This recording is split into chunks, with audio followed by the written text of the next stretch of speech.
Eto na mga kabasketball, Coach Tim Cone may pangamba sa dalawang players ng Gilas Pilipinas. Junmar Fajardo at CJ Perez posibleng hindi na maglaro sa SMB para sa Gilas Pilipinas at Kai Sotto naglabas ng kanyang saloobin. Sa pinakabagong update ni Coach Tim Cone para sa ating Gilas Pilipinas, sa report ng Spin.ph ay sinabi nga nito na hindi niya masyadong pupuwersahin sa paglalaro sa Doha, Qatar ang magbabalik sa paglalaro sa ating Gilas Pilipinas na si AJ Edu sa darating na February 13 to 18 friendly games kung saan makakalaban ang ating national team, ang bansang Qatar, Lebanon at Egypt, dahil alam naman natin na madalas na-injured ang Gilas Pilipinas big man na si AJ Edu. Actually, 3 tournament yung hindi niya nalaruan mga kabasketball under Coach Tim Cone. At mabuti na nga lang mga kabasketball at healthy siya ngayon. Especially na itong ang main center ng Gilas Pilipinas na si Kai Sotto ay hindi makapaglalaro dahil nga sa tinamo niyang injury. At ayon pa nga kay Coach Tim Cone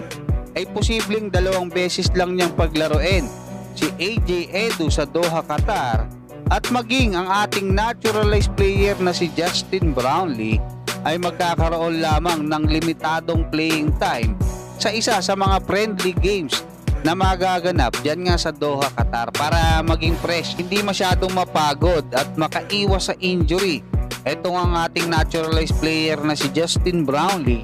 at AJ Edu, dahil alam naman natin na pareha silang may history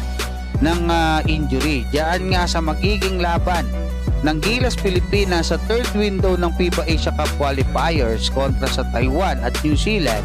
na magaganap na sa February 20 at 23. Samantala mga kabasketball, dahil nga sa napakagandang opportunity na mayroon ngayon ang Meralco Bolts para makapasok sa Final 4 ng East Asia Super League kung matatalo nila ng at least 4 na puntos na lamang etong ang New Taipei Kings. Diyan nga sa February 12 ay mag-isa na lang magtutungo sa Doha, Qatar ang Gilas Pilipinas guard na si Chris Newsome pagkatapos nga ng kanilang napaka-importanting laban dyan. Sa kabilang banda mga kabasketball, dahil naman wala ng pag-asa ang SMB or ang San Miguel Beerman diyan nga sa East Asia Super League para makapasok